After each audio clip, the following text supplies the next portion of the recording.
मी 72च्या दुष्काळामध्ये रोजगार हमी योजनेवर काम केलेला माणूस आहे. अच्छा. की जेव्हा आम्ही काम मागायला जायचं मास्टर कारकुनकडे, आम्ही त्याला म्हणतो तो खड्डा जरा लांब दे.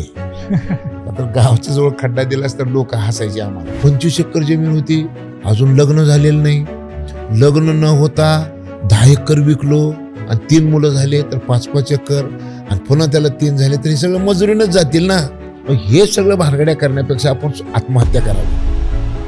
काय म्हणतो? आता कदाचित भारतात आणि महाराष्ट्रात कार्यकर्त्यांमध्ये 12 समित्या असलेला मी एकमेव कार्यकर्ता आहे. 450 PPM झालं की माणसाचं अस्तित्व पृथ्वीवरचं नामशेष होण्याची दिशेनं सुरुवात होणार आहे. त्याला फक्त 28 वर्ष शिल्लक राहिलेले आहेत. नमस्कार. स्वराजपत्र इन कोलॅबरेशन विथ धाराशिव 2.0 प्रस्तुत करीत आहे युवा टॉक्स हे पॉडकास्ट सिरीज. एपिसोड 2 मध्ये आपण एका अशा व्यक्तिमत्वाशी गप्पा मारल्या आहेत जे एका सामान्य शेतकरी कुटुंबातून येऊन देशाला दिशा देणाऱ्या 7 समितीमध्ये ते काम करीत आहेत. मोदी सरकारने शेतीविषयक कायदे आणले होते. काही कारणास्तव त्यांनी कायदे वापस घेतले आणि ते कायदे वापस अंमलात आणणार आहेत असे देखील ते म्हटले. तर त्या विषयाने त्यांनी MSP कमिटी स्थापन केली. त्या MSP कमिटीचे ते मेंबर देखील आहेत. महाराष्ट्र राज्य कृषी मूल्य आयोगाचे अध्यक्ष, भाजपचे ज्येष्ठ नेते, माजी आमदार श्री पाशा पटेलजी. क्लायमेट चेंज ह्या विषयाने आम्ही त्यांच्याशी गप्पा मारल्या. तसंच बांबू लागवड हे शेतकरीला कसं उपयोगी ठरेल या विषयाने देखील आम्ही त्यांच्याशी गप्पा मारल्या. अशा अनेक विषयी आम्ही त्यांच्याशी गप्पा मारल्या आहेत. हा पॉडकास्ट नक्कीच आपल्याला आवडेल, तर बघायला विसरू नका. नमस्कार. एका शेतकरी नेता ते राज्य कृषी मूल्य आयोगाच्या अध्यक्षपर्यंतचा हा प्रवास कसा होता आणि कशा पद्धतीनं झाला, त्यावेळेस आपल्याला आलेले चॅलेंजेस, शिवाय यात सगळ्यात इंटरेस्टिंग गोष्टमध्ये ज्या आपण समितीमध्ये मेंबर म्हणून काम करीता ग्राउंड रियालिटीचे शेतकरी आहेत त्यांचं प्रतिनिधित्व करता, मजेशीर गोष्टमध्ये आपण फक्त मॅट्रिक पास आहात, तर तरी देखील आपल्याला तिथं एवढं मोठं प्लॅटफॉर्म भेटतं आणि आपण ह्या सगळ्या शेतकऱ्यांचे प्रश्न म्हणता. तर याविषयी काय सांगाल? हा प्रवास कसा होता? खरं तर मी म्हणजे अशा ठिकाणी जन्मलो, मराठवाड्यातलं कर्नाटकाला लागून असलेला जिल्हा लातूर जिल्ह्यातलं निलंगा तालुका आणि माझं गाव कर्नाटकातल्या बिदर जिल्ह्यातल्या बसवकल्याण तालुक्यापासून 17 किलोमीटरवर आणि महाराष्ट्रातल्या माझ्या निलंगा तालुक्यापासून 35 किलोमीटरवर. म्हणजे मी आहे महाराष्ट्रातला पण कर्नाटकाच्या जवळ. नंबर 1. नंबर 2, मला माहीत नाही 7 पिढ्यामध्ये कोण राजकारणात होतं. साधा ग्रामपंचायतचं मेंबरसुद्धा आमच्या गावात कोण झालं नाही. नेता जन्माला झाला नाही घरी? नाही, शक्यच नाही. आणि सगळ्यात महत्त्वाची गोष्ट म्हणजे आमच्या गावामध्ये मला नाही वाटत की कोण ग्रामपंचायतचं सदस्यसुद्धा मुस्लिम झालेला. म्हणजे अशा गावात मी जन्मलो आणि मला 25 एकर जमीन आणि वडिलाला मी एकटा, 2 बहिणी आणि मी एकटा. अच्छा. आणि मला वडिलांनी शिकवायसाठी 4थीपासून मला लातूरसारख्या शहरामध्ये शिकवलं. देशिकेंद्रसारखी म्हणजे मराठवाड्यातली नावाजलेली संस्था, त्या देशिकेंद्र शाळेमध्ये मी 5वीला ॲडमिशन घेतलं होतं. आणि मग माझ्या वडिलाची अपेक्षा अशी होती की मी शिकावं आणि मला त्यांनी शिकायला ठेवलं. मी मॅट्रिकपर्यंत शिकलो, परंतु मी PUCला ॲडमिशन घेतल्यानंतर 72च्या दुष्काळामुळं जी चटके बसले होते, मी 72च्या दुष्काळामध्ये रोजगार हमी योजनेवर काम केलेला माणूस आहे. 25 एकर जमीन असून सुद्धा. आणि त्या काळातलं तर म्हणजे मी मजेशीर गोष्ट सांगतो तुम्हाला की जेव्हा आम्ही काम मागायला जायचं मास्टर कारकुनकडे, आम्ही त्याला म्हणतो तो खड्डा जरा लांब दे. तर गावच्या जवळ खड्डा दिलास तर लोक हसायचे आम्हाला, म्हणून आम्ही लांबचा खड्डा घेऊन काम करायचो. त्याशिवाय म्हणजे शक्य नव्हतं. आम्ही रोजगार हमी योजनेच्या कामावर काम करायचो. माझे वडील रोजगार हमी योजनेवर काम करायचे आणि आम्ही बैलाला चारा घालायच्याऐवजी आंब्याच्या झाडावर दिवसभर चढून त्याचा पाला टाकायचा, लिंबाचा पाला, आंब्याचा पाला, आणि ते बैल खायचे. आणि आम्ही सरकारकडून जे सुग्रास मिळायचं ते आम्ही खात होतो. म्हणजे अशा परिस्थितीमध्ये ते आम्ही सगळं बघितलेलं. आणि मग 72च्या नंतर पूर्ण घरातली व्यवस्था बिघडली आणि मग लातूरसारख्या शहरामध्ये शिकायला असताना महिन्याला पैसे यायचेच नाहीत वेळेवर. अच्छा. आणि मग महिलेला पैसे न गेल्यानंतर आमच्या लक्षात आलं, माझ्या लक्षात असं आलं की मी एकटा आहे, 2 बहिणी आहेत मला, ते काही शिकायला नाहीत, पण मी शिकायला एकटा आहे. आणि मला मी 25 एकर जमीन आहे आणि गावच्या कडची जमीन आहे, तरीसुद्धा वडील पैसे देत नाहीत. म्हणजे मग वडिलाला शेती करता येत नाही काय. आणि मग आपल्या लक्षात असं आलं की ह्यांना शेती करता येत नाही आणि आपण आता शिकू नये. का तर आपण शिकलो तर शिकायच्या नादात जमीन विकून पैसे द्यावा लागेल वडिलाला. जमीन बी जायची आणि नोकरी जर नाही लागलं तर आपलं वाट लागल. म्हणून मी ठरवलो की आपण शिक्षण सोडायचं. अच्छा. आणि म्हणून मी फर्स्ट इयरमध्येच मी कॉलेज सोडलो आणि शेतात जाऊन शेती करायला सुरुवात केली. जे आजकालच्या प्रत्येक तरुण पिढीला जेव्हा तिकडे पुणे मुंबईत काही होत नाही तेव्हा असं वाटतं की आपण थोडं ज्ञान गोळा केलंय, आता आपण शेती देखील करू शकतो. तशा भावनेतून तुम्ही वापस आम्ही गेलो शेतात. आणि शेतात गेल्यानंतर मग मी 5 वर्ष शेतात गडी न ठेवता काम केलं. अच्छा. गडी न ठेव, आपणच करायचं सगळं. आणि महिना मी घरी जात नव्हतो, शेतातच आंघोळ, शेतातच राहणं, सगळं शेतात. आणि मग 5 वर्ष स्वतः शेती केल्यानंतर मला 10 एकर जमीन विकावी लागली. बापरे. हां, घर चालवण्यासाठी. म्हणजे सगळे शेतीतले खर्च आणि घरच्या खर्चासाठी. त्यावेळेस एक गोष्ट 100% लक्षात आली की गावात राहायचं असेल तर बगर पायतनाचं राहावं लागतंय, गावात जगायचं असेल तर बगर फोडणीचं खावं लागेल, आणि गावात राहायचं असेल तर बगर कपड्याचं राहावं लागेल. तर हे गावात संसार होते तर होत नाही. बरोबर. म्हणजे शहरासारखं या उत्पन्नात गावात शहरासारखं जीवन जगायचं असेल गावामध्ये तर ह्या उत्पन्नातून ते शक्य नाही. आणि मग हे तुमचा कधीचा काळ असेल? ही माझा काळ बघा 74, 75, 76. आता माझ्या माहितीप्रमाणे स्वतंत्र मिळाल्यावर सध्या हीच परिस्थिती होती. हो. आता तुम्ही जो काळ सांगताय त्यात ही परिस्थिती आहे. हो. आणि आता देखील जर आपण बघितलं तर सध्या हीच परिस्थिती आहे. फक्त शेतीवर अवलंबून राहणाऱ्यांची ही परिस्थिती सेमच आहे. एक थोडा अनालिसिस करायचं झालं तर आमच्या वेळेस काय होतं, गावात रस्ता नव्हता. नंबर 1. आमच्याकडे मोटरसायकल नव्हती. नंबर 2. आमच्या गावात टीव्ही नव्हती. नंबर 3. आमच्या घरी लाईट नव्हती. नंबर 4. आमच्याकडे मोबाईल नव्हतं. नंबर 5. महत्वाचा. म्हणजे हे सगळे कुठलेही खर्च नसताना आम्हाला बाजारला 11 किलोमीटर जावं लागायचं. आम्ही पायी जाऊन येत होतो.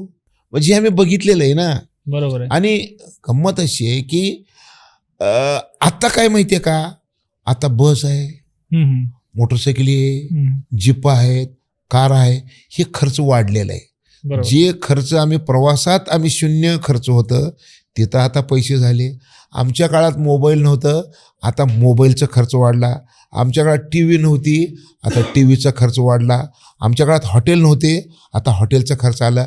आमच्या काळात उत्पन्न कमी जरी असलं तरी ते भागत होतं. आता माझ्यासमोर प्रश्न असा पडला आहे की एवढे प्रलोभनं, एवढ्या गोष्टी समोर आहेत, एवढं असताना एवढ्या उत्पादनामध्ये ह्यांचं भागते कसं हेच मला आता कळलं गेलंय. मी 5 वर्ष शेती केल्यानंतर ना, मी ज्यावेळेस 10 एकर जमीन विकली ना, तर तुम्हाला लिटरली सांगतो तो, मी रात्री 2-3 वाजता उठत होतो. आणि मला काय वाटायचं की एक काळ असा होता की आमच्या दरवाजासमोरून जाताना गावातले लोक पायातली चप्पल बगलत घ्यायचे. आमच्या वाड्याची एवढी इज्जत होती. आणि ज्या वाड्याची ही इज्जत होती की त्या वाड्याच्या समोरून जाणारा गावातला माणूस बगलामध्ये चप्पल घेत होतं. त्याच गावात आमची पुढची अशी पिढी झाली की आम्हाला तंबाखूचा तोटा कोण दुकानदार उधार देत नव्हता. अरे वा. हे ज्यावेळेस बघितलं आणि बघितल्यानंतर हे सगळं बघितल्यानंतर वाटलं की मग काय व्हायचं. 25 एकर जमीन होती, अजून लग्न झालेलं नाही. लग्न न होता 10 एकर विकलो, आता राहिली 15. आता बी जर समजा नाही विकलो आणि 3 मुलं झाले तर 5-5 एकर, आणि पुन्हा त्याला 3 झाले तरी सगळं मजुरीनंच जातील ना. आपण पटेल आणि आपलं गडीचा वाडा आणि मग मजुरीनं जायची वेळ यायची. मग हे सगळं भानगड्या करण्यापेक्षा आपण आत्महत्या करावी. काय म्हणता? मग 100% म्हणजे मी रात्र शेताना हे मला अस्वस्थ व्हायचं आणि मी रात पळत हिंडायचं. आणि ह्याच्यातून मला मार्ग मिळणार गेला म्हणून मी मार्ग स्वीकारला आत्महत्येचा. आणि मग म्हणलं आता मरून जाऊत आपण. परंतु काय मला माहीत नाही की आमच्या वडिलाच्या लक्षात आलं, माझ्या वागण्यात बदल झालेला. शांतपणा आला असेल. नाही, आमच्या वडिलाच्या लक्षात आलं हे काहीतरी एक भानगड झाली, काही त्यानं विचित्र वागलाले. आणि मग त्यांनी मला कर्नाटकात आमच्या चुलत बहिणीला बोलवायसाठी पाठवलं. अच्छा. मी तिथं गेलो. नंदगाव म्हणून हुमनाबाद तालुक्यामध्ये एक गाव होतं. तिथे मी माझ्या बहिणीला बोलवायला गेलो आणि बोलवून आणायच्या ऐवजी मी 15 दिवस त्याच गावात राहिलो. अच्छा. आणि तिथं माझ्यासारखे 100 मुलं भेटले. त्या 100 मुलामध्ये खेळण्यात, हसण्यात, बोलण्यात 15 दिवस गेले.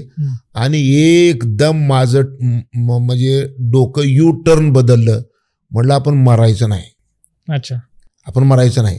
आणि त्यावेळेस माझ्या लक्षात आलं काय की यायला म्हणलं की मर्द माणसं संघर्ष करतात आणि नामर्द माणसं आत्महत्या करतात. आपण नामर्द नाही आणि आपण आता मर्द आहे. आपण आता संघर्ष करूत म्हणजे शेतीचं शोषण काय, आपण एकदा त्याचा शोध लावतो. आता शेतीचं शोषणाचा शोध लावायचं म्हटल्यानंतर पुस्तक वाचावं लागेल. बरोबर. आता आपल्याला तर फुटाणे खायला पैसे नाहीत आणि एवढे पुस्तक आता कुण्या पुस्तकात लिहिले ते माहिती नाही ना. बरोबर. मग गावात मग आता एवढे पुस्तकं कशी वाटायचे, म्हणजे वाचायचे, एवढे कशी विकत घ्यायचे. मग वाचनालय काढलो. वाचनालयामध्ये पुस्तकं आणलो. आणि ते वाचनालय काढण्यासाठी तिथं एक आंतरभारतीय नावाची संस्था होती आमच्या गावच्या जवळ औराद शहाजनीला. आणि ते मास्टर दीनानाथ मंगेशकर महाविद्यालय म्हणून तिथं महाविद्यालय होते. त्याचे प्राचार्य होते साधा विजय आर्य. ते सोशल वर्कर होते. त्यांना गावातल्या पोरांवर काहीतरी संस्कार करावं त्यांना वाटायचं. पोरं काही त्यांना चांगले सापडत नव्हते. योगायोगाने मी सापडलो. अच्छा. मी गेलो. मी जाऊन म्हटलं सर मला वाचनालय काढायचं आहे. तर त्यांनी म्हटलं ठीक आहे, घटना फिटना सगळं बनवून देतो. म्हटलं तुझं फक्त औरंगाबादला जाऊन हे करून होतंय. आणि मग त्यांनी मला घटना बनवून दिली. मी गेलो, ते मंजूरच करून आणलो. अच्छा. त्यांनी म्हणले बाबा लाखात एक पोरग येते म्हणले असलं. आणि त्यांनी मला जे पकडलं त्यांनी मला सोडलंच नाही. सगळ्यातून राजकारणाकडे कसं अचानक नाही. मग हे सगळ्या गोष्टीमध्ये मी हे तयार झालो त्यांच्या तालिमीमध्ये. मला जग दिसलं, मला समज आली, मला शोषणाचा अर्थ कळलं, मला संघर्ष करायचं कळलं. या सगळ्या गोष्टी माझ्या लक्षात आल्या. आणि मग मी आंतरभारतीमध्ये त्यांच्याबरोबर काम सुरू केलं. ते काम करत असताना मला 1980ला शरद जोशीचं आंदोलन दिसलं. ते आंदोलन खुणवं लागलं. आणि मग मी एकदा कास्प प्लॅन नावाची एक संस्था होती त्या काळामध्ये. त्या संस्थेने ग्रामीण विकासावर एक परिसंवाद ठेवला होता मुंबईमध्ये. अच्छा. मी तिथं गेलो. आम्ही तिथं गेल्यानंतर कळलं की ते पोस्टपोन झाले 8 दिवस. तर मग म्हणलं आता 8 दिवस कसं करायचं. मी जाऊन त्या मंदाकिनी तळपळलीकर म्हणून त्यावेळेस त्या संस्थेच्या प्रमुख होते, त्यांना जाऊन भेटलो. मी म्हणलं मी औरादून आलोय. अरे ते म्हणले 8 दिवस पुढे गेले ना. अरे म्हणलं मग तुम्ही कळवायला पाहिजे होतं ना. ते म्हणजे कळवलं नाही. म्हणले आता जा आणि पुन्हा 8 दिवसांतर ये. म्हणलं ह्याच वेळेस पैसे तुरी विकून आलो. म्हणलं आता पुन्हा का घर विकू का. म्हणलं मी काही आता जाणार नाही आणि गेलं तर पुन्हा येणार नाही. तर त्यांनी मला तिथं पालघर जिल्ह्यामध्ये काही संस्था होत्या, त्या संस्था त्यांनी बघायला, म्हणजे माझ्या ज्ञानात भर पडली. आणि मग मी ते शिबिर केलो. आणि त्या शिबिरामध्ये मला माझ्या आयुष्याला कलाटणी मिळाली. कलाटणी अशी मिळाली की मी त्या शिबिरात गेलो आणि गेल्यानंतर तिथे देशभरातले 250 लोक होते आणि ग्रामीण विकासावर चर्चा होती. एका प्रश्नामध्ये त्यांनी प्रश्न विचारल्यानंतर मी म्हणलं मी उत्तर देतो. योग बघा, त्याच वेळेस मेघा पाटकर होत्या त्या ह्याच्यामध्ये, त्या शिबिरामध्ये. इकडून मेघा पाटकरने हात वर केला, इकडून मी हात वर केलो. आणि मग संयोजकाने कुणाला संधी दिली, मला नाही दिली, मेघा पाटकरला दिली. मग त्याने मेघा पाटकरला संधी दिल्यानंतर माझ्यातला पाशा पटेल जागा झाला. आणि मग मी म्हणलं म्हणलं बरोबर आहे, ग्रामीण विकासाचा प्रश्न आहे ना, ह्याचं उत्तर मेघा पाटकरनेच दिलं पाहिजे. त्याचं कारण आहे ती गावात जन्मली आहे, त्याची आई म्हशी सांभाळल्या, हिनं म्हशी सांभाळल्या, शेण काढल्या, गवऱ्या लावल्या, हुडवा रचल्या, याला सगळं माहिती आहे. म्हणलं बरोबर विचारा. म्हणलं ते योग्य, तुम्ही ना चांगलं शिबिर आयोजित केलंय. म्हणलं चांगल्या माणसाकडून तुम्हाला ज्ञान घ्यायचं. म्हणलं बोल म्हणलं. तर हे बोलल्यानंतर ते संयोजकांना म्हणजे एकदम हे झालं. मग त्यांनी मेघा पाटकरला बसून मला संधी दिली आणि मी तिथं बोललो. त्या माझ्या बोलण्यानं एक मला दिशा मिळाली. म्हणजे त्या शिबिरामध्ये टेराडाईज होम नावाचे एक जर्मन संस्थेचे काही प्रतिनिधी आले होते. त्यांनी माझं ऐकलं आणि त्यांचे प्रतिनिधी होते विजय परुळेकर. विजय परुळेकर आणि त्यांची मिसेस होत्या सरोज परुळेकर, हे जोडपं जर्मन सरकारला 15 वर्ष टेलिफिल्म बनवून द्यायचं काम करत होतं. 15 वर्ष.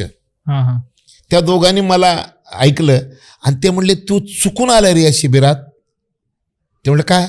अरे तू तर संघर्षवाला माणूस आहेत, हे सोशल वर्कर आहेत म्हणले, हे पैसे घेऊन पैशाची कामं करतात म्हणले, तुला रस्त्यावरची लढाई म्हणले, तू चुकीच्या कळपामध्ये आलेस, तुझं कळप बदल म्हणले. मग म्हणलं कुठल्या कळपात जाऊ? आणि मग ते म्हणले शरद जोशी हा खऱ्या अर्थानं या देशाला शेतकऱ्याचा दिशा देणारा माणूस आहे, तू त्याला जाऊन भेट.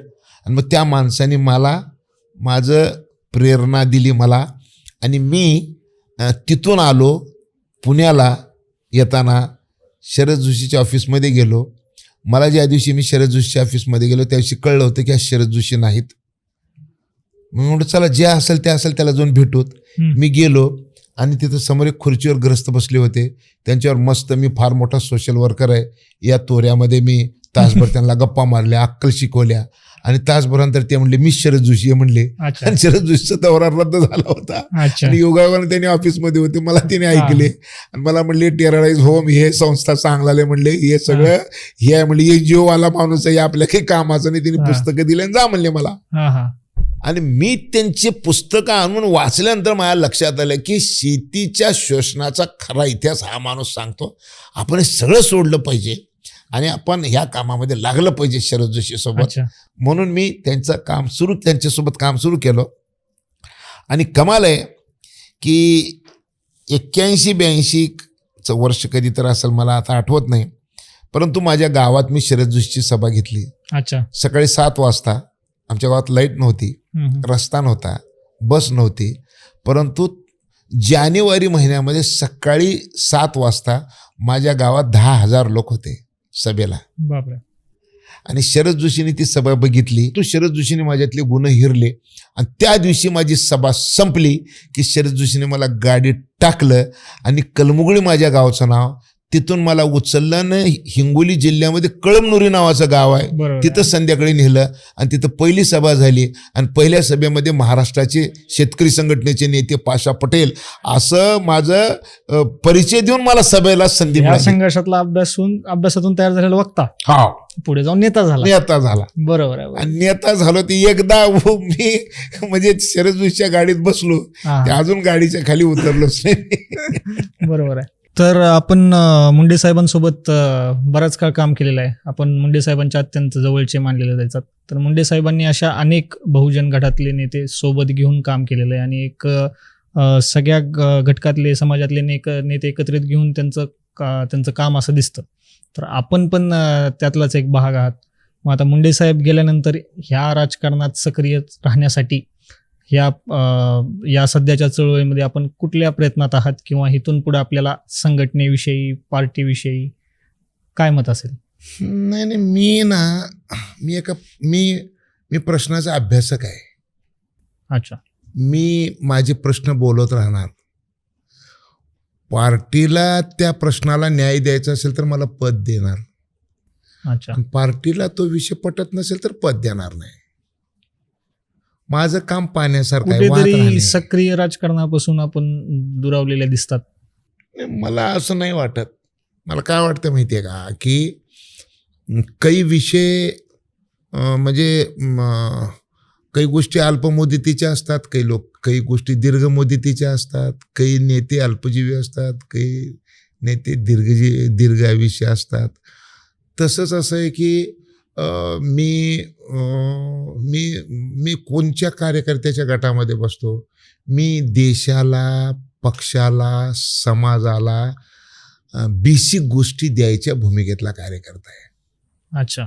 माझी भूमिका आवडली तर पार्टी मला न्याय देईल. बरोबर. आता नेत्यांना माझा विषय समजा आवडला तर माझे नेते मला कुठेही बसवतील. आता पार्टीला, नेत्यांना वाटतंय की मी शेती प्रश्नाचा अभ्यासक आहे, मला कृषीमूल्य आयोगावर दिलं. बरोबर आहे. पार्टीच्या नेत्यांना, पार्टीला वाटलं, महाराष्ट्राचे मुख्यमंत्री एकनाथ शिंदे, देवेंद्र फडणवीस, अजित पवार माझा कृषीमूल्य आयोगाच्या अध्यक्षपदामध्ये तिन्ही नेत्यांचा भाग आहे. अच्छा. हे पद आहे कृषी मंत्रालयात. कृषी मंत्रालय आहे NCPकडं. अच्छा. त्यांनी मला ग्रीन सिग्नल दिलं. हे ग्रीन सिग्नल दिलेलं देवेंद्रजींना अजित पवाराबद्दल अभिमान वाटला किंवा माझ्या माणसाला अजित पवारांनी आणि धनंजय मुंडेंनी पाठिंबा दिला. अच्छा. ह्या दोघांचं एकमत बघून एकनाथ शिंदेला वाटलं की ह्यांना राज्यमंत्र्याचा दर्जा नाही, कॅबिनेटचा दर्जा द्यावा. तिन्ही नेते एकमतानं मला ह्या पदावर बसवले. बरं, आता अजून हे जनसामान्याचे प्रश्न घेऊन आपला आवाज आगामी म्हणजे लोकसभेमध्ये आवाज बघायला भेटेल का, मला ऐकायला भेटेल का, किंवा विधानसभेमध्ये ऐकायला भेटेल का? मला असं वाटतं की माझी भूमिका नेमकी काय असावी. कसं असते बरं का, एखाद्या पिक्चरमध्ये सगळ्या काम करणाऱ्या नटांना त्याची भूमिका प्रोड्युसर डायरेक्टर देत असतो. तू खलनायकाची भूमिका, तू हिरोची भूमिका, तू अजून कशाची भूमिका, असं तसं पक्षात बी तसंच असते. प्रत्येक भूमिका देत असतात. माझी तर ओरिजिनल भूमिका आहे आणि माझी ओरिजिनल भूमिका जर नेत्यांना वाटलं की ह्याचा उपयोग करावा तर ते मला कुठेही बसवू शकतात. आज इलेक्टोरल मेरिटमध्ये बसलं कुठेही बसवू शकतात. आता एक गोष्ट लक्षात घ्या, आता मला कृषी मूल्य आयोग दिलं आणि लगेच मला टास्क फोर्सवर पण घेतलं. बरोबर आहे. आता कदाचित भारतात आणि महाराष्ट्रात कार्यकर्त्यांमध्ये 12 समित्या असलेला मी एकमेव कार्यकर्ता आहे. आता कोण म्हणते की मुसलमानाला भाजपमध्ये न्याय मिळत नाही. आता मुसलमान म्हणून जरा मला बघितलं तर मी 12 समित्यावर आहे. काम करणाऱ्याला पार्टी न्याय देत असते. माणसाने आपलं प्रामाणिकता सोडू नये. एक तर कसं आहे माहिती आहे का, कामाशी प्रामाणिक राहावं, सातत्य राहावं, धूळफेक करू नये आणि त्या कामाशी इमानदार राहावं. माझ्या वडिलांनी मला कायम सांगायचे, मरता नहीं इंसान गिरा कोहे तूर से, मरता है इंसान गिरा इंसान की नजर से. माणूस हिमालय पर्वतावरून पडल्यानंतर मरत नाही, तर समोरच्या माणसाच्या डोळ्यातून पडल्यावर माणूस मरत आहे. तर डोळ्यातून मरू नये एवढी काळजी घेतली ना तर सगळं आपोआप व्यवस्थित होत असते. तेवढं पथ्य पाळायचं माणसाने. तर पाशा पटेल साहेब, आपण बऱ्याचशा समितींचा उल्लेख केला, ज्याच्यामध्ये आपण MSP समितीचे मेंबर आहात, जे पंतप्रधान मोदी साहेबांनी जेव्हा हे 3 कायदे वापस घेतले, ज्याच्यामध्ये त्यांनी 3 कायदे वापस घेताना एक वाक्य बोलले की आम्ही कुठेतरी काही प्रमाणात काही शेतकऱ्यांना हा कायदा समजवण्यात कमी पडलो. अशा विषयाने त्यांनी हे एक वाक्य बोलून आणि त्यांनी हे कायदे वापस घेतले. त्यानंतर त्यांनी ही MSP कमिटी वगैरे फॉर्मेशन केली. त्या MSP कमिटीचे आपण एक मेंबर म्हणून आहात. तर नेमकं ह्या विषयाने जे शेतकरी बांधव होते, ज्यांनी वर्षभर आंदोलन केलं कायद्यासाठी, म्हणजे कायदा वापस घेण्यासाठी, आणि आता जे आपण कार्य करत आहात, त्यावेळेसचा जो संभ्रम नेमका काय होता? बाजार समितींविषयी होता, कॉन्ट्रॅक्ट फार्मिंग विषयी होता. तर आपल्याला काय याच्याविषयी काय बोलणं? नाही, ते 3 कृषी कायद्याबद्दल 3 ओळीत जर बोलायचं असेल तर पहिली गोष्ट अशी आहे की आजपर्यंत शेतीमालाचा व्यापार हे मार्केट कमिट्यामध्ये व्हायचा.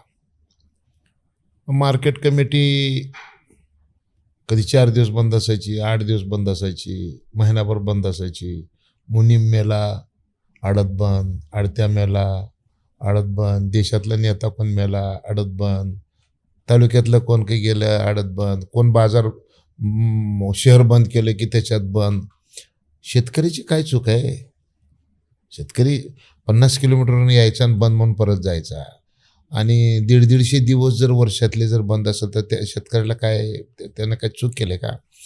तर त्याच्यामुळे ह्या कायद्यामध्ये त्यांनी असं सांगितलं की शेतकऱ्याला आपला माल बाजारातच विकावं, ह्याचं काही बंधन नाही.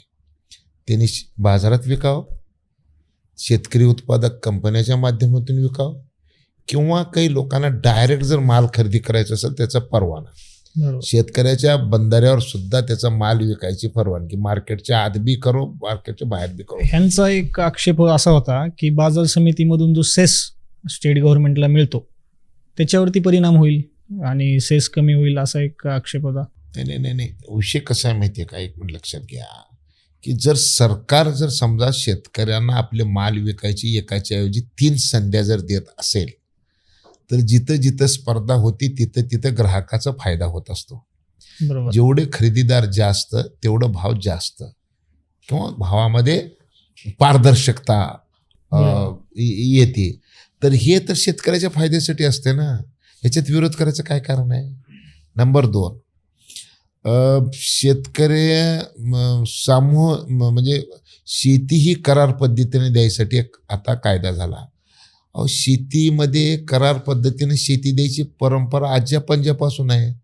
आपल्या गावामध्ये कोण खोती म्हणतंय, कोण बटई म्हणतंय, कोण अर्धालीनं म्हणतंय, कोण तोडून म्हणतंय, काही म्हणतंय, पण ते कॉन्ट्रॅक्ट पद्धतीने शेती चालू आहे गावामध्ये.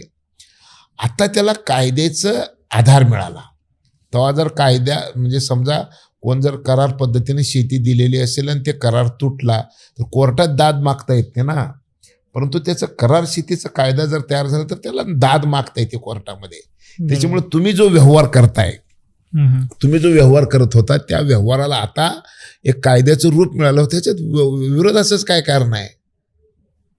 म्हणजे असे जे कायदे आहेत ना, जे या 3 कृषी कायद्यामध्ये सगळ्यात महत्त्वाचं की सगळे कायदे हे शेतकऱ्याच्या फायद्यासाठी आहेत, पण त्या लोकाला समजलं नाही म्हणून त्याला विरोधाला विरोध होता. हां, एक गोष्ट सूर्यप्रकाश आहेत की सत्य जर त्यांना जर म्हणायचं असताना तर एक गोष्ट म्हणायला पाहिजे होती की तुम्ही हमीभावाचा कायदा करा.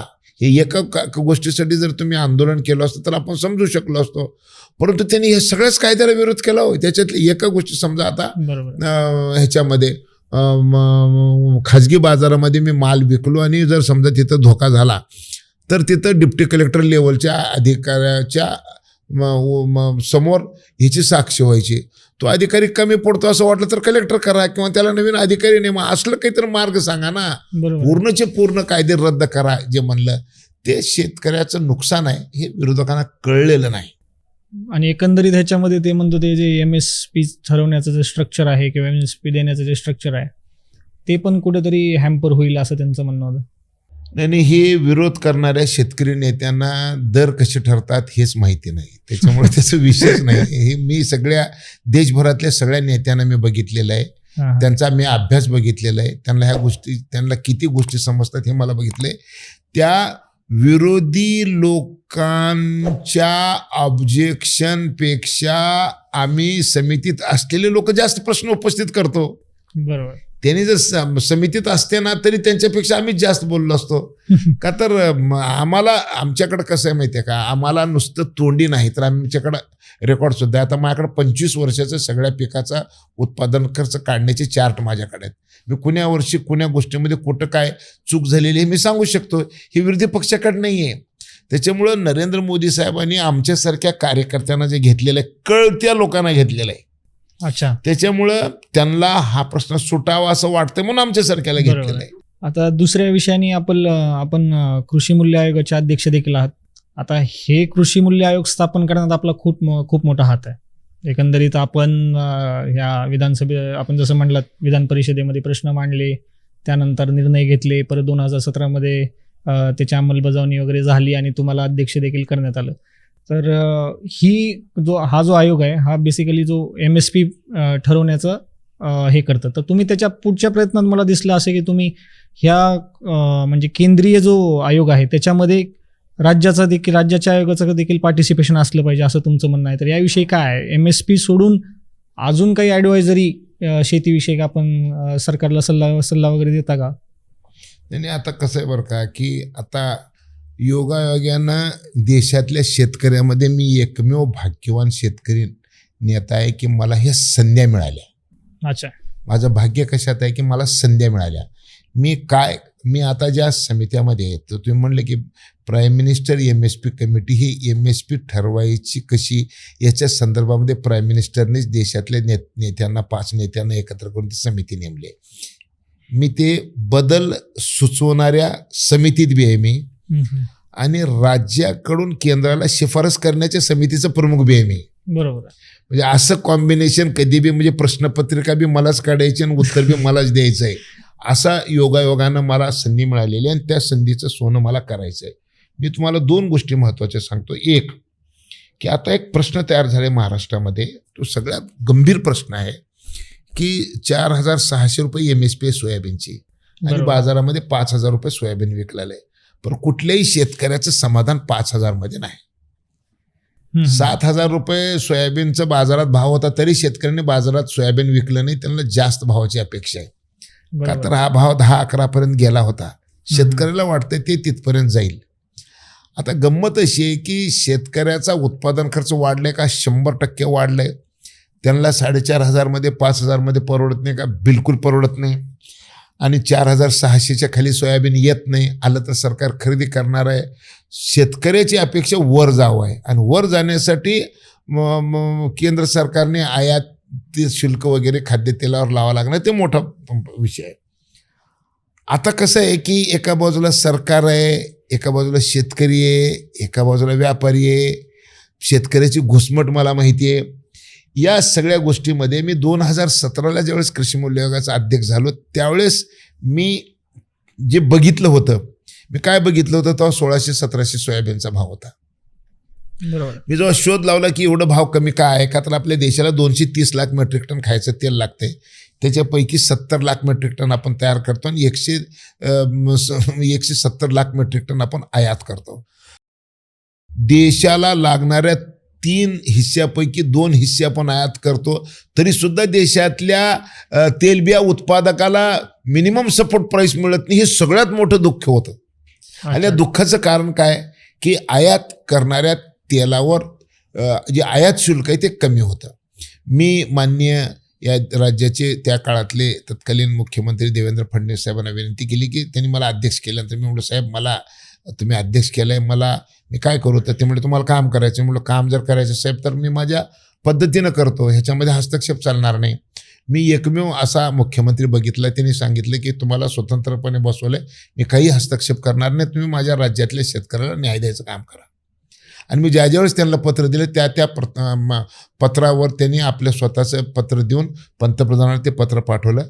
त्या गोष्टीचा चमत्कार असा झाला की त्या काळामध्ये जिथे 1,600, 1,700, 1,800 सोयाबीन होतं ते डायरेक्ट आम्ही 10-10,500, 11,000पर्यंत नेलं.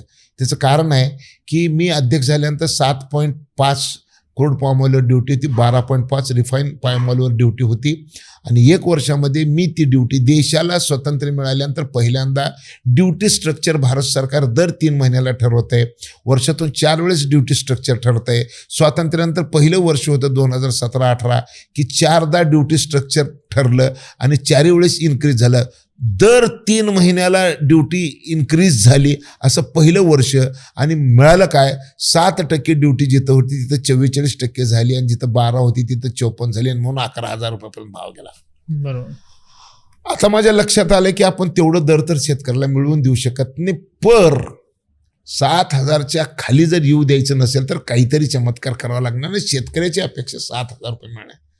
आज सगळ्या शेतकऱ्यांना वाटतं की पाशा पटेल कृषी मूल्य आयोगाचा अध्यक्ष आहे आणि सोयाबीनच्या दरावर न बोलता, कांद्याच्या दरावर न बोलता हा पर्यावरणावर बोलतो. हे शेतकऱ्याच्या मनात राग आहे माझ्याबद्दल, हे मला कळतंय, हे मला दिसू लागलेलं आहे. पण गोष्ट अशी आहे की मी ज्या पदावर बसलोय ना त्या पदावर काही गोष्टी करून घेणं गरजेचं आहे, भविष्यासाठी करून घेणं गरजेचं. या वर्षी कमी मिळालं का जास्त मिळालं, या वर्षी सोडा, पण भविष्यामध्ये असा प्रसंग शेतकऱ्यावर जर असं संकट जर यायचं नसेल तर त्याचं बेसिक अभ्यास करावा लागणार. आणि बेसिक अभ्यास करताना माझ्यासारख्या SSC पास पर कृषी अर्थशास्त्राचा मी अभ्यासक असल्यामुळं मला एक गोष्ट लक्षात आली की देशामध्ये 8 राज्य आहेत आणि हे 8 राज्य सोयाबीनच्या दराची शिफारस केंद्राकडे करतात.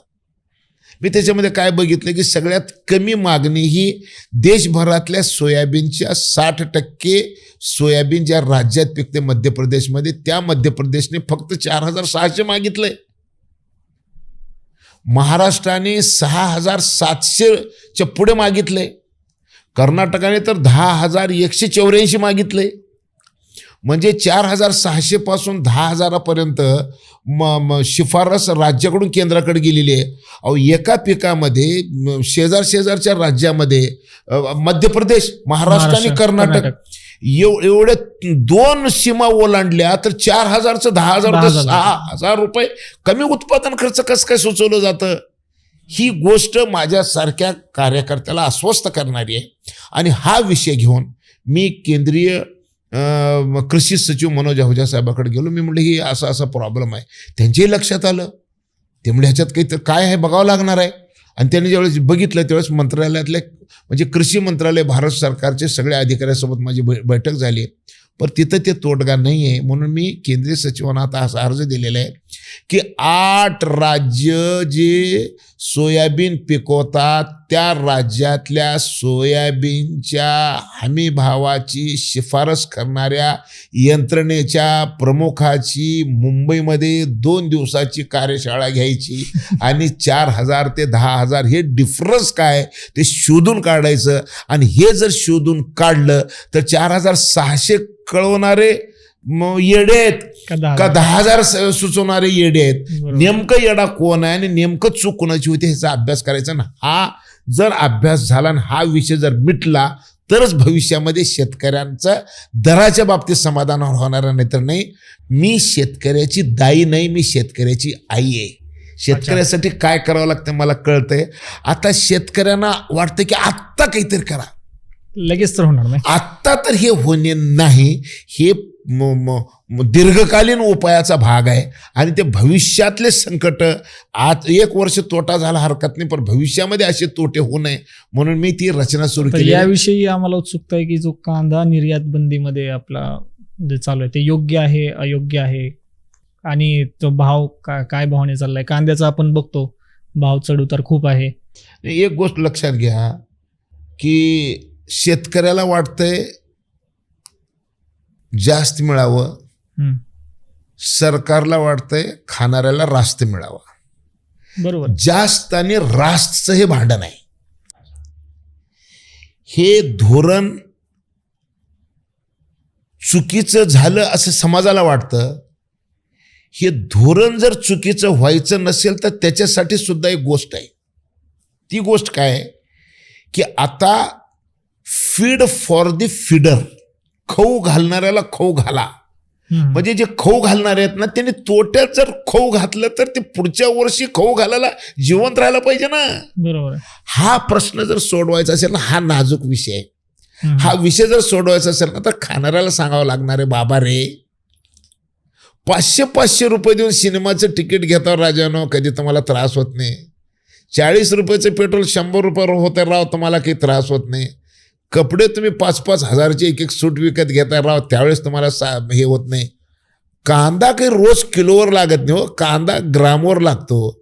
आणि कांदा हा पोट भरणारी वस्तू नाही, कांदा ही जिभेची चव बदलणारी वस्तू आहे. जास्तीत जास्त 50 ग्रॅम सुद्धा कांदा नाही खाऊ. जास्त कांदा खाणं सुद्धा लय महागात पडते हो. जास्त कांदा कोण जमतच नाही. आणि कांद्याचा आणि हिंदू धर्माचा तर संबंध असा आहे की ह्याच्यामध्ये काय म्हणतो, श्रावणामध्ये कांदा खाऊ नये असं धर्मामध्ये सांगितलेलं आहे. मग जिभेची चव बदलणाऱ्या वस्तूसाठी सरकार जर बदलत असतील तर खुर्चीवर बसणारा माणूस सावधपणे या प्रश्नाकडे बघतोय. हा प्रश्न जर सोडवायचा असेल ना, हा प्रश्न आयात निर्यात बंदी करून हा प्रश्न सुटणार नाही. हा प्रश्न जर सोडवायचा असेल तर खाऊ घालणाऱ्याला सांगावं लागणार. खाणाऱ्याला देशातल्या अधिकारवाणीनं सांगणाऱ्या माणसांनी आता खाणाऱ्यांना सांगावं लागणार आहे. अच्छा. की खाऊ घालणाऱ्याच्या ताटात माती घालायचं पाप नका करू, ह्याच्यासाठी असंतोष नका तयार करू. पण हा सगळा विषय डिमांड सप्लायचा आहे तो. आणि आयात निर्यातीवर कशा पद्धतीनं केलं पाहिजे. सध्या राज्यात भाव खाली जातोय, त्यावेळेस निर्याती बंदी झालेली आहे.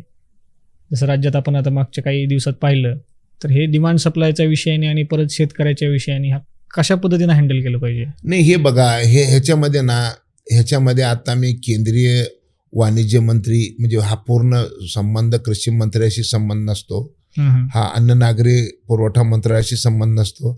हा सगळा आयात निर्यातीचा शेतमालाचा प्रश्न खरा कुठं असतो माहिती आहे का, वाणिज्य मंत्रालयाशी. अच्छा. आणि वाणिज्य मंत्री पियुष गोयल साहेब, मी पियुष गोयल साहेबांना सांगितलं की सर सध्या या तिमाहीमध्ये देशाची गरज 51 लाख टन कांद्याची आणि आवक 54 लाख टन आहे आणि 3 लाख मेट्रिक टन जास्त उत्पादन येणार आहे, तरी सुद्धा तुम्ही असा निर्णय घेतलाय.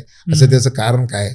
तर पियुष गोयल साहेबांनी मला प्रामाणिकपणे एका गोष्टीत सांगितलं की आपल्या देशामध्ये सगळ्यात मोठं प्रॉब्लेम जर काही असेल तर ही आकडेवारीची प्रामाणिकता. अच्छा. Data collection. डेटा हा या देशातला सगळ्यात मोठा प्रॉब्लेम आहे.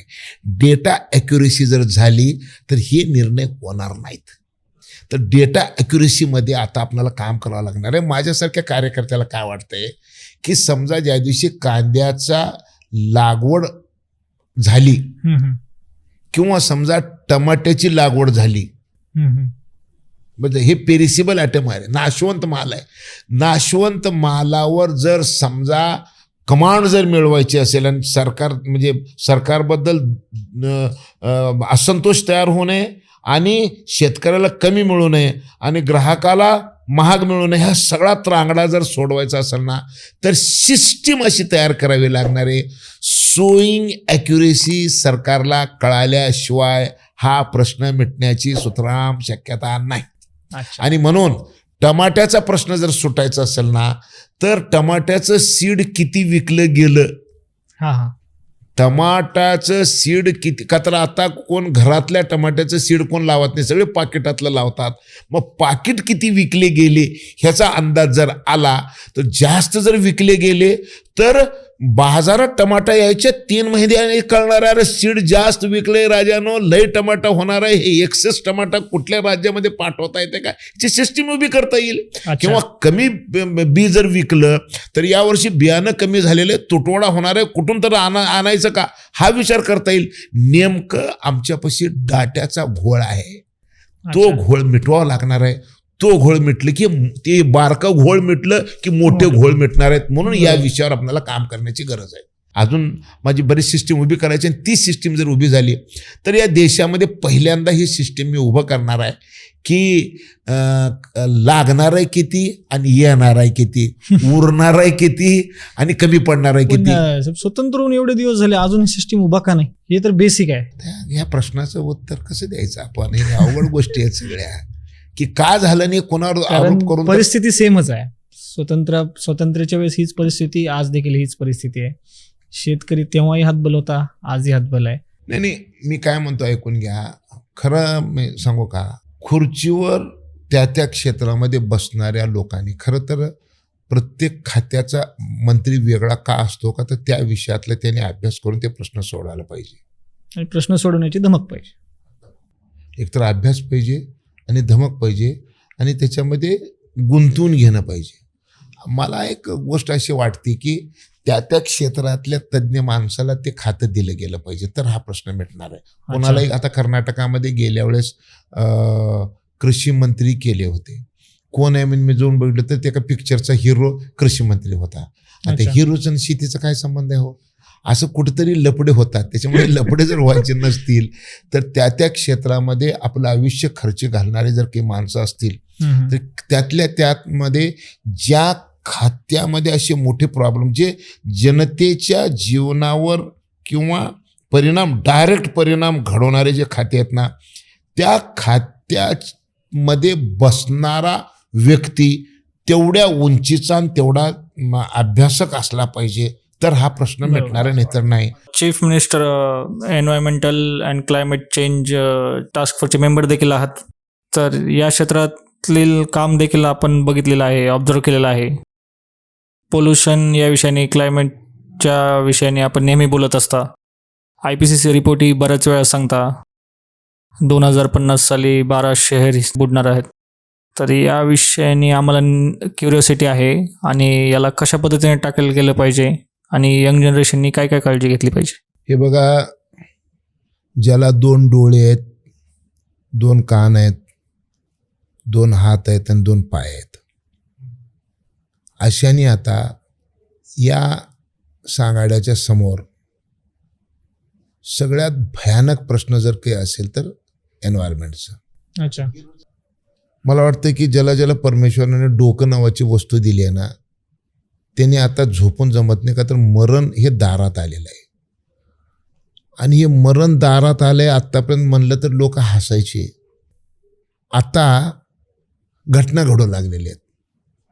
मला अस्वस्थ करणारी घटना 18 डिसेंबरला घडली. मी मागचे नाही सांगत. 18 डिसेंबरला तामिळनाडूमुळे तुतीकोरीन नावाच्या जिल्ह्यामध्ये 935 मिलीमीटर पाऊस पडला एक दिवसात. अच्छा, 24 तासात. 935 मिलीमीटर. आज आपण धाराशिव जिल्ह्यामध्ये बसलोत. इथलं 750 मिलीमीटर वार्षिक पर्जन्यमान आहे. 365 दिवसामध्ये 750 मिलीमीटर पाऊस पडणार आहे आणि तिथं एकाच दिवशी 935 मिलीमीटर पाऊस पडले. उघड डोळे बंद करून 1 मिनिट विचार करा की 3 फूट पाऊस 1 दिवसात पडल्यानंतर तिथं नेमकं झालं का असेल? असं कधी घडलंय का? ज्या देशामध्ये ज्या देशामध्ये आजपर्यंत आपल्या देशामध्ये 3 ऋतू असायचे, उन्हाळा, हिवाळा आणि पावसाळा. पाऊसमान नक्षत्रावर असायचं आणि नक्षत्रावर पाऊस असायचा. नक्षत्राचं नाव सांगितलं तर आभाळातून पडणाऱ्या पावसाच्या धाराची जाडी आणि यायचा काळ कळत होता. आणि आपल्या वाडवडिलांनी काय स्लोगन तयार केलेत तर मी तुम्हाला काही स्लोगन सांगतो. पडला उतरा, भात खेना कुत्रा. पडला मगा, ढगाकड बघा. पडला हस्त, शेतकरी झाला मस्त. पडल्या सोयी साथी, पिकतील माणिक मोती. पडल्या चित्ती, पडतील भीती. आला पोळा आणि पाऊस झाला बोळा. म्हणजे नक्षत्राचं नाव सांगितल्यानंतर पावसाची धार किती आहे, किती काळ येईल, ती कशी राहील, हे सगळं सांगायचं. आणि आता गंमत अशी आहे की आता पावसाचे नक्षत्र राहिलेच नाहीत. आता नक्षत्र 2च आहेत, एक ढगफुटी नाही तर दुष्काळ. गेल्या 2 वर्षामध्ये सगळ्या दैनिकामध्ये एकच बातमी आहे, ढगफुटी, नॉर्मल पाऊस नाही. 1972 नंतर स्प्रिंकलर लावल्यासारखं महिना झड असायची पावसाची. उतरा काय पडला मगा, ढगाकड बघा नाही तर चुलीपोडी हागा, अशी म्हण होती. 1 महिना स्प्रिंकलर लावल्यासारखा पाऊस असायचा. असला पाऊस 1972 नंतर जन्मलेल्या पिढीने बघितला नाही. हे काय 1 दिवसात तयार झाले काय? पर्यावरणाचे चटके, ग्लोबल वॉर्मिंगचे चटके आज एका दिवसापासून नाही, लई दिवसापासून सुरू झालेले आहेत. सुरू झालेले चटके आम्हाला बसलेच नाहीत का तर ते लहान होते. आता मोठे धक्के सुरू झाले आहेत. मला 72च्या नंतर जन्मलेल्या एकाही माणसाने असली झड बघितलं असं कधी म्हणलेलंच नाही. आणि मग आता एवढं आता नाकापर्यंत पाणी आलंय, आता तर सावध व्हायला पाहिजे ना. आणि मला ज्या दिवशी मला हा प्रश्न ज्या दिवशी भेडसावला आला आणि मग मी ही 2017 पासून जरा मोठ्या मी या प्रश्नावर पूर्ण वेळ काम सुरू केलं 2017 पासून. का तर झाड लावलं पाहिजे, त्याच्याशिवाय आपण वाचू शकत नाही ही माझी भावना. पण झाड तर ठेवायचं नाही ही शेतकऱ्याची भावना. म्हणजे शेतकरी शेतातले झाड काढून टाकावर हे आहेत आणि आम्ही झाडं लावा या ह्याच्यात आहेत. होईल कसं? कोण ऐकायला आपलं? परंतु 2017ला नरेंद्र मोदींनी सांगितलं बांस ये घास आहे. अरे म्हणलं हे त्याच्यात काहीतरी चमत्कार आहे. आणि मग नरेंद्र मोदींनी बांबूवर जे काही 1927 मध्ये इंग्रजांनी सगळे निर्बंध लावले होते ते सगळे हटवले आणि बांबू हे झाड नाही, हे गवत आहे, गवत वर्गामध्ये आणून त्यांनी सोडलं. त्या दिवसापासून बांबूवरचे सगळे निर्बंध हटल्यामुळे आम्ही त्या क्षेत्रात गेलो. आणि मग आत्ता लक्षात आलं की वृक्ष वाढल्याशिवाय आम्ही वाचणार नाही. जगाचा अंत कोळसा जाळल्यामुळं, डिझेल जाळल्यामुळं आणि पेट्रोल जाळल्यामुळं होणार आहे. आणि जग जर वाचायचं असेल तर झाडाची संख्या वाढवावी लागणार आहे. डिझेल, पेट्रोल, कोळसा हे ऊर्जा निर्माण करण्याचे साधनं आहेत. तर हे साधनं जमिनीतल्या पोटातून काढण्याची ऐवजी जमिनीच्या पाठीतून काढावं लागणार आहे. आणि म्हणून या घटनेला सुद्धा आपल्या पंतप्रधानांनी शब्द वापरले, मेरा किसान अब तक अन्नदाता था, अब मेरा किसान ऊर्जादाता बन रहा है. म्हणजे ऊर्जा ही जमिनीच्या पोटातून काढायची ऐवजी जमिनीच्या पाठीवरून तयार करावी लागणार आहे, तर आपण वाचणार आहे. ह्याचा थोडक्यात अर्थ असा आहे की दगडी कोळसा, डिझेल, पेट्रोल जमिनीच्या पोटात मिळते आणि जमिनीच्या पोटातून ह्या वस्तू काढून जर जाळलं तर 1 लिटर पेट्रोल जाळलं तर 3 किलो कार्बन तयार होतं आहे. 1 किलो दगडी कोळसा जाळला तर 2 किलो 80 ग्राम कार्बन तयार होतं आहे. जमिनीवर आत्ता पहिलंच कार्बनचं प्रमाण 422 ppm झालेलं आहे. ते पाहिजे 350 ppm. 350 ppm असायच्या ऐवजी 422 ppm झालेलं आहे. कोण म्हणले झालंय, कोण म्हणते होणार आहे. 450 ppm झालं की माणसाचं अस्तित्व पृथ्वीवरचं नामशेष होण्याची दिशेनं सुरुवात होणार आहे. त्याला फक्त 28 वर्ष शिल्लक राहिलेले आहेत. तर या गोष्टी सांगतायत, समजा कोळसा, डिझेल, पेट्रोल ही एक मनुष्य देखील राहिला नाही जो ह्या वापराशिवाय आहे, तर याला पर्याय काय आहे? याला पर्याय मी तेच म्हणलो ना तुम्हाला, जमिनीच्या पोटातून हे सगळं ऊर्जा काढायच्या ऐवजी जमिनीच्या पाठीतून ऊर्जा तयार करायची, आणि मग ते जर करायचं असेल तर तुम्हाला पेट्रोलच्या ऐवजी इथेनॉल वापरावं लागणार. नुमालीगड नावाचं आसाममध्ये गाव आहे, गुवाहाटीपासून 250 किलोमीटरवर. तिथं नेदरलँड आणि फिनलँड आणि भारत सरकार या 3 देशाच्या माध्यमातून जगातली पहिली वर्षाला 6 कोटी लिटर क्षमतेची 5 लाख टन बांबूपासून इथेनॉल बनवणारी पहिली रिफायनरी मार्चमध्ये सुरू होणार आहे. ज्या दिवशी ही रिफायनरी सुरू होईल आणि बांबूपासून इथेनॉल निघालेलं प्रत्यक्ष दिसल, तर ऊस काही काश्मीरपासून कन्याकुमारीपर्यंत येत नाही, परंतु बांबू काश्मीरपासून कन्याकुमारीपर्यंत वड्याच्या कडला लावा, नदीच्या कडला लावा, माळावर लावा, काळ्या जमिनीत लावा, लाल जमिनीत लावा, पिवळ्या जमिनीत लावा, हिरव्यात लावा का भगव्यात लावा, कोणी बी जमिनीत लावा, हे पीक येतंय. एवढं सूर्यप्रकाश इतकं सत्य झालेलं आहे, आणि ते आता मार्चमध्ये दिसणार आहे. त्याच्यामुळं तुम्ही आजच्या पिढीला ना काय मेसेज द्यायचं आहे, तर मी तुम्हाला आजच्या पिढीला सांगतो की पेट्रोल जाळणं हे उद्याचं मरण आज करणं आहे, डिझेल जाळणं उद्याचं मरण आज करणं आहे, कोळसा जाळणं उद्याचं मरण आज करणं आहे. नवीन पिढी गुटख्यासाठी मोटरसायकल, लघवीसाठी मोटरसायकल, प्रातविधीला मोटरसायकल, भेटायला मोटरसायकल, हे विष तयार करण्याचे धंदे आता बंद करावा लागणार आहे. ब्लेंडिंग केली पाहिजे इथेनॉलची, हे सगळं होणार आहे. मी काय म्हणतो, ते शोध लागेपर्यंत तुम्ही खनिज तेल वापरायच्यावर निर्बंध आणावं लागणार आहे. मिरवणुका वाहनानं बंद करावं लागणार आहे. ते काही देशानेच काही निर्णय करावा लागणार, राज्याने काही निर्णय करावा लागणार आहे. आता ह्याच्या पुढं ना कुठल्याही मिरवणुका, निवडणुकीच्या असो, धार्मिक असो, सांसारिक असो, कशा बी असो, मिरवणुका या वाहनातून 100% बंद करा. तुम्हाला हौस असेल पायी जावा, नाचत जावा, कोलाट्या मारत जावा, उड्या मारत जावा, परंतु वाहनात तुम्हाला जाता येणार नाही. फटाकडे 100% बंद केले पाहिजे. तर याविषयी तुम्ही म्हटलात की बांबू लागवडी करून इथेनॉल निर्मिती करू शकतो. बांबू लागवडीविषयी सांगू शकाल का आपण? आता शेतकऱ्यांनी, एक मिनिट आहे का, शेतकऱ्यांनी आता ना, शेतकरी ऊस, कापूस, सोयाबीन ही पिकं घेतो. सोयाबीन आणि कापूसवाल्या शेतकऱ्याची अवस्था फार बिकट आहे. बरोबर. 20,000 रुपये एका एकरमधून उरतात. त्याच्याऐवजी आता एका एकरला लाख रुपये मिळतात बांबूमध्ये. अच्छा. शेतीच्या समोर 2 प्रश्न तयार झालेले आहेत. पहिला प्रश्न असा आहे की शेतीत आता माणूसच मिळत नाही, मजूर मिळत नाही. आमच्या काळामध्ये, आमच्या बापाच्या काळामध्ये, आमच्या बापाचं डोकं दाबायला माणूस राहायचं, पाय दाबायला माणूस राहायचं. आता आम्हाला मजुराचं दाबावं लागतं, पाय डोकं, चल रे शेताला म्हणून, तरी ते येत नाही.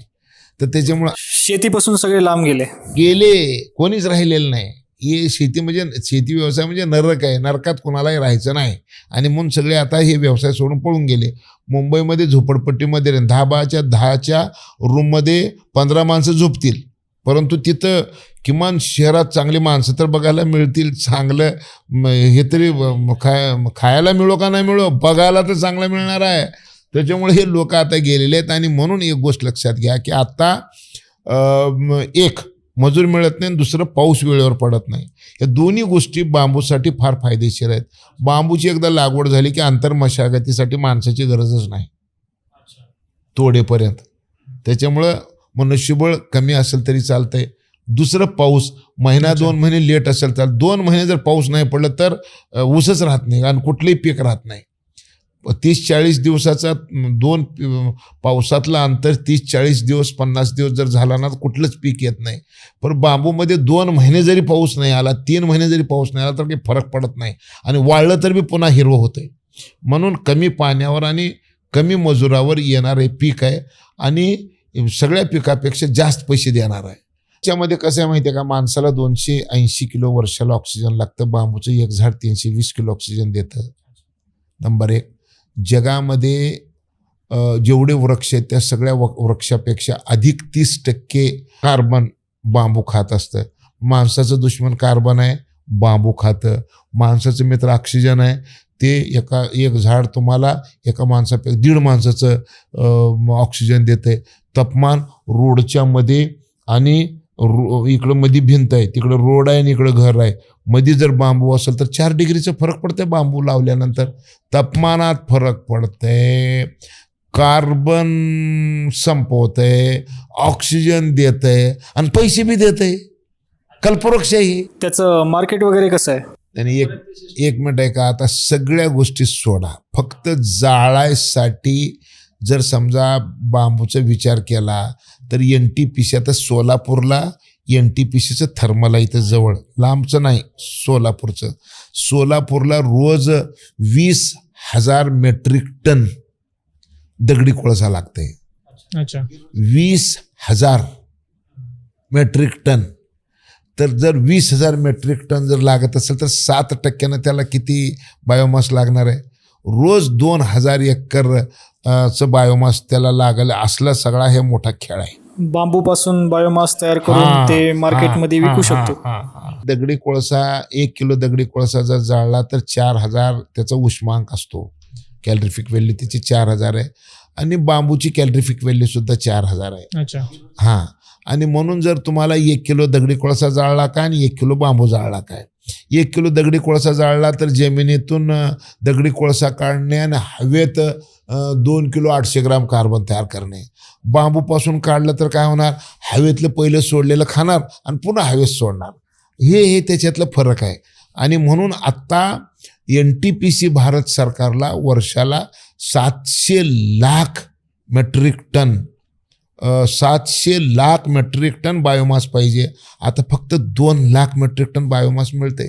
2030 नंतर हवेतल्या तापमान वाढीच्या परिणामामुळं धान्याच्या 40% उत्पादनावर फरक पडणार नाही असं रिपोर्ट म्हणतंय. 40% गहू कमी होईल, 40% तांदूळ कमी होईल, 40% दूध कमी होईल.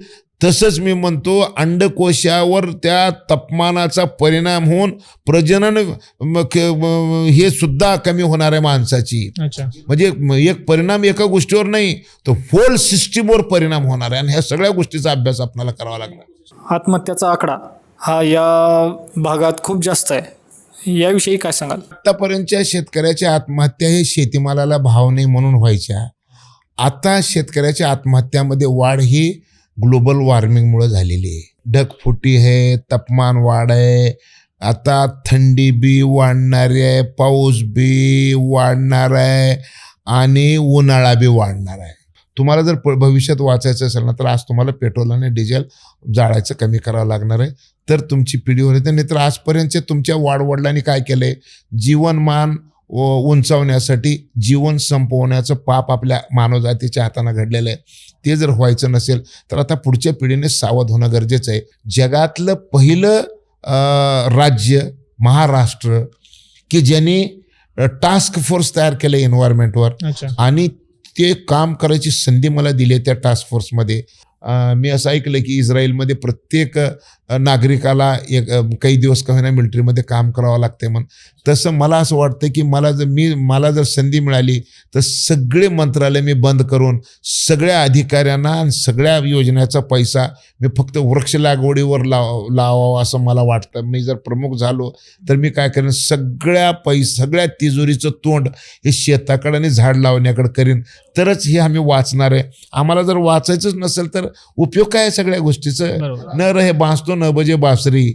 तर त्याच्यामुळं तुम्हाला सगळ्यांना हा गंभीर विषय आहे आणि ह्या गंभीर विषयाची तीव्रता आपल्या माध्यमातून सगळ्या तरुण वर्गाकडे न्यायचं काम तुमच्या हातानं व्हावं अशी माझी अपेक्षा आहे.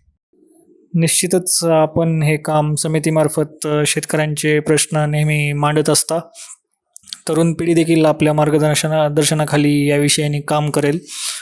तर आमच्या सर्वातर्फे आपणास धन्यवाद.